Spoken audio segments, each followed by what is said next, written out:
Hey everyone, in this video I'm going to be giving you an idea what it's like to actually attend the GT350 track attack and what to expect when you go there. Now if you don't know, owning a GT350 or a GT350R, no matter what year it is, 2015 to 2018, you have within 1 year of purchase to attend the track attack, and essentially it's one day at the Ford Performance Racing School, and you go from a bunch of exercises from heel-toe down shifting, the slalom, the learning apexes, and the racing line, and a bunch more stuff, I gotta say. So this is when I first got introduced to the GT350 track pack. Pretty different to me. I was trying to figure out how to put on the loud exhaust, then I realized you gotta put it in sport mode since there's no flip up and down dials. The fascinating part too was that all they've done to this car is installed the Watson 4-point roll cage and then the Safecraft harnesses. So it's basically a stock GT350, which is pretty exciting because you actually get to test out the kind of car you own on the track and do stuff that you're really not comfortable doing with your own car, but with, you know, not being your car, you're able to try out new things, new techniques, and apply them. So when you first start out the day, for me and my group, I went straight to the open track follow along session. So essentially just a few slow laps to get an idea what the track looks like and what to expect for later on in the day.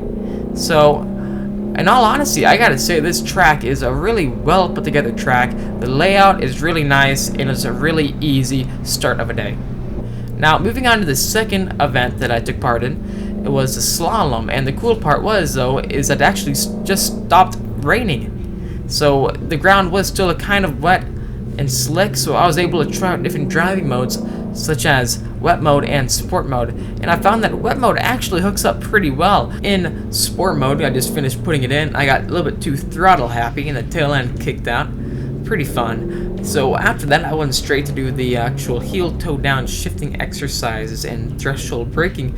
So essentially get up to a high gear around maybe third gear and then threshold brake, so slamming on the brakes, put in the clutch, blip the throttle while down shifting simultaneously and letting out the clutch, and then basically trying to learn how to heel toe down shift. And initially you may not get it, but over time I think the more you do it, it's one of those things, the more you do it, the more you practice it, the better you get over time. And then once you actually nail it, it's really satisfying to do and use, and you feel like you're actually accomplishing something each time you do it.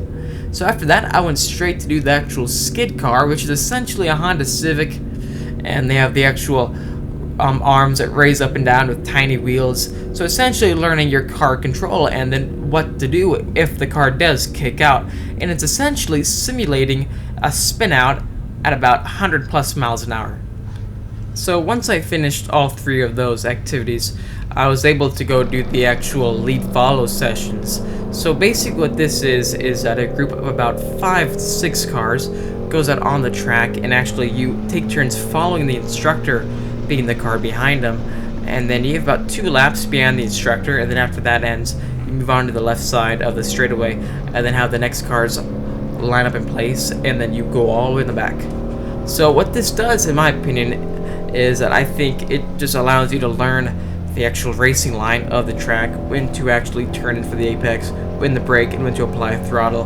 So I think it's pretty useful, and also when you're not even following the instructor and you're following someone else, it really helps you try to keep your own line, and then you just got to keep trying not to follow the guy in front of you, not to get distracted by what he's doing.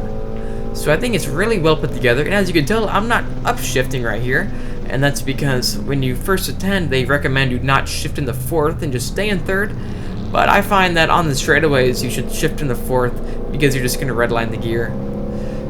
So later on, after we finished lunch, we went straight back out for the open lapping session. Now, that basically started out with a launch control exercise where you rev it up to about 4,000 to 5,000 RPM and then let out the clutch and go.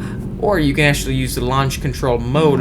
For me, I just did it manually, and it does hook up pretty well. And this was in sport mode, so traction control still turned on, not necessarily track mode. But it was pretty exciting picking up speed and being on the open track session in the GT350. And I gotta say, comparing this to a GT350R, the GT350 is pretty well hooked up, I gotta say. It's a really fun, exciting car, I gotta say, to drive.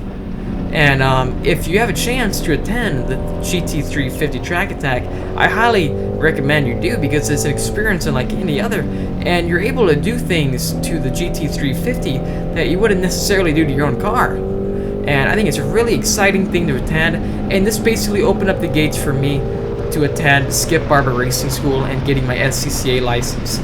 So I thought it was a really valuable experience to me, really memorable, and actually led me to become racing in Spec Miata. So if you enjoyed my video, give me a thumbs up, comment down below, and subscribe for more great content. Thanks again, and I'll see y'all in the next video.